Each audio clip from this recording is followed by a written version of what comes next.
Hola, hola. Gracias por acompañarme, gracias por estar conmigo en su canal financiero. Fíjense que, cambiando de tema, el trámite de registro o de contratación de la modalidad 40 del Instituto Mexicano del Seguro Social en Nuevo León y la forma de pago de las mensualidades es, por decirlo menos, engorroso, tortuoso, inadmisible.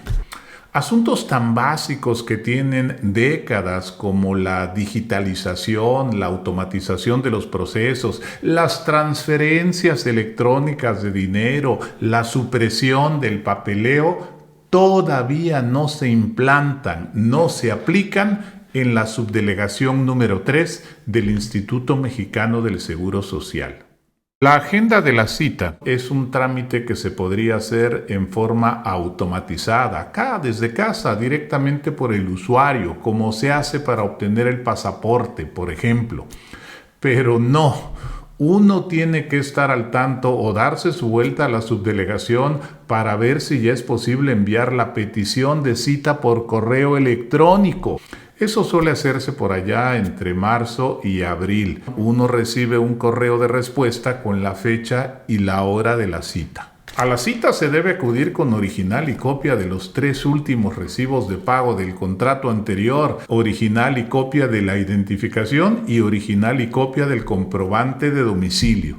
¿Saben ustedes qué hacen con esa documentación? Una torre, un altero descomunal de papeles que se atiborran por ahí en las oficinas, en los pasillos, dentro de sus cubículos, en donde se tropiezan y se pierden los empleados. No exagero.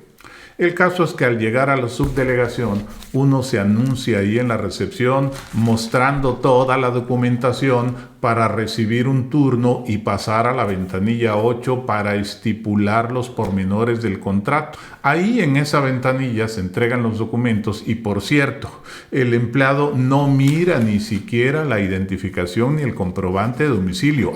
Pero si uno no lleva algo de lo que le solicitan, de plano no le realizan el trámite, lo regresan a casa. De ahí, de esa ventanilla, lo pasan a uno mediante otro turno a la ventanilla 13 para revisar y firmar. Diría que en esta ventanilla compiten con la 22 para ver cuál del personal, si el de una o el de otra, es el más pesado, el más mal encarado. En fin, ahí uno firma y recibe un formato para llevar a esta otra ventanilla, a la 22. Debo decir que para ser recibido en cada ventanilla, uno debe de sacar un turno allá en la recepción y esperar a ser llamado. En esta ventanilla 22 le generan a uno 4 líneas de capturas de pago. 4 líneas de capturas de pago. Por aquí las tengo todas. Una por cada uno de los 4 meses pasados, es decir, febrero, marzo, abril y mayo, porque el pliego de recibos del contrato anterior comprende o termina hasta el mes de enero y debido a que el trámite de renovación se hace en mayo. Así que hay que pagar las cuotas de esos 4 meses de un solo golpe, Por supuesto que uno tiene que reservar el dinero mes a mes. Este año, la cuota correspondiente al salario máximo, el salario base tope, fue de alrededor de 10,300 pesos. Cambia porque algunos meses traen 30, otros meses traen 31 días, pero vamos a dejarlo en eso, en 10,300 pesos. O sea que uno tiene que juntar alrededor de 41,000 pesos para pagarlo todo en mayo. Y bueno, con esas líneas de captura, líneas de captura como esta, uno va a cualquier sucursal de cualquier banco a pagar dinero en mano. Claro que quien puede, quien tiene, quien cuenta con su tarjeta de débito, va con ella a que le hagan el cargo para evitar así el uso del efectivo y los riesgos que eso implica, los riesgos que son elevados. El trámite de contratación o de renovación dentro de la subdelegación dura alrededor de 2 horas, más el tiempo de traslado desde casa o desde el trabajo o desde donde uno ande. A mí me toma alrededor de media hora llegar y otra media hora para regresar. En total, alrededor de 3 horas. Aparte es el tiempo que va a tomar desplazarse al banco para pagar las 4 cuotas. Vamos a decir que se requieren unas 3 horas y media en total. 3 horas y media de un solo día. ¿Para qué tanto? A más tardar un mes después hay que sacar copia de los formatos de línea de captura de los recibos o comprobantes de pago y llevarlos a la subdelegación. Más papeles, más papeleo. Desde luego hay que pedir un turno para pasar a las ventanillas 13 y 22 otra vez. Uno entrega ahí las copias y recibe entonces otra línea de captura para pagar la cuota correspondiente a junio y las hojas con los formatos de pago de julio a enero. Son hojas como esta, formatos de pago de julio a enero. Estos formatos se deben presentar exclusivamente en las ventanillas del banco HSBC, en ningún otro, solo en HSBC. Este trámite, el de esperar por los recibos, puede llevar desde 15 minutos hasta 1 hora, dependiendo de cuánta gente haya y, claro, del estado de ánimo, de la disposición del personal, tanto de la ventanilla 13 como de la ventanilla 22. Aparte, la media hora requerida entre la ida y la vuelta a la subdelegación. Que, por cierto, estos recibos o documentos son solo recordatorios de pago sin validez. Tienen un sinfín de datos, pero la verdad es que está por demás o están por demás. Lo único que hace el empleado, el cajero del banco, es capturar a mano el número de seguridad social. Ni siquiera les pasa el lector, no. Captura a mano el número de seguridad social. O sea, que bien podrían evitarse todo este papeleo y pedir que uno presente nada más eso, el número de seguridad social en un papelito o desde el teléfono al cajero del banco. Pero no. Hay que llevar todo esto. Aquí, pues uno se pregunta con todo esto, con todo lo que estoy comentando, ¿por qué no automatizan el proceso? ¿Por qué no automatizan por lo menos el pago por transferencia bancaria, como ya es la costumbre hoy en día, o mediante la opción de pago de servicios, como se hace desde hace más de 20 años a través de la banca electrónica? ¿Por qué? ¿Y por qué solo hay que acudir al HSBC? ¿Por qué no la facilidad de hacerlo en otros bancos? Si tengo mi cuenta en otro banco, tengo que ir al cajero de a retirar el efectivo y luego a una sucursal de HSBC a formarme y esperar a que llegue mi turno frente al cajero. Solo la fila ahí en la sucursal, en la de HSBC, tarda alrededor de 40-45 minutos, más el tiempo, por supuesto, de ida y vuelta, dependiendo de qué tan lejos, qué tan cerca nos quede una sucursal de HSBC.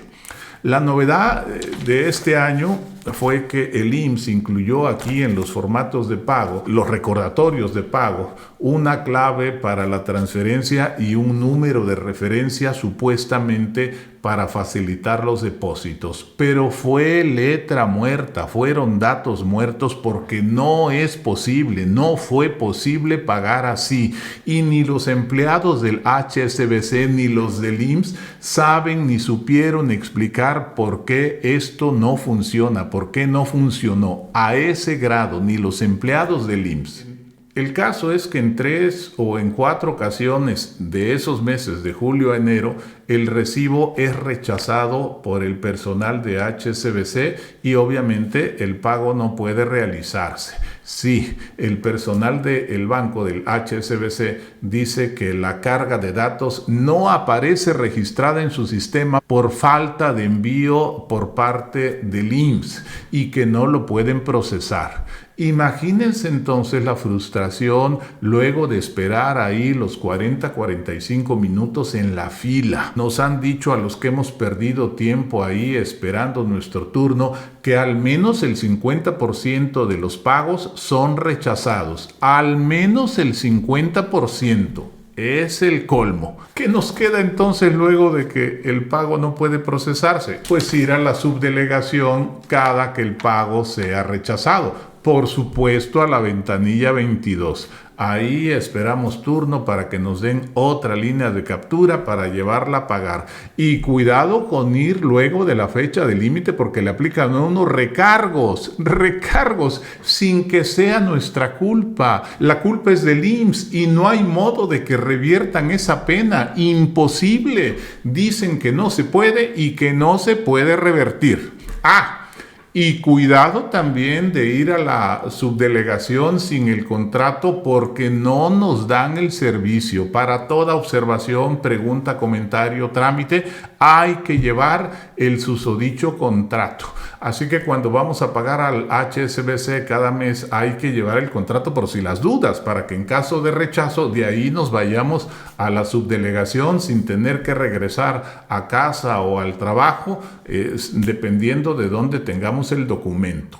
Desde luego que yo me he quejado en los últimos años por esta situación de que el IMSS no envía los datos al banco y de que el instituto aplica recargos cuando es su culpa, y además me he quejado del trato indigno que nos dan a los usuarios. En los primeros años los de la ventanilla 22 le echaban la culpa a los de la ventanilla 13 y los de la ventanilla 13 decían que la culpa era de los de la ventanilla 22.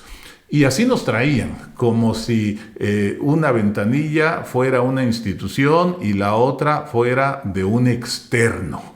En alguna ocasión salió a atenderme quien dijo que era el responsable de esa ventanilla 22 y me pidió comprensión porque argumentó que la solución no estaba en sus manos. Además me dijo que mi caso no estaba tan mal porque a muchos otros ni siquiera se les reconocían los pagos efectuados y eso sí que era difícil de solucionar.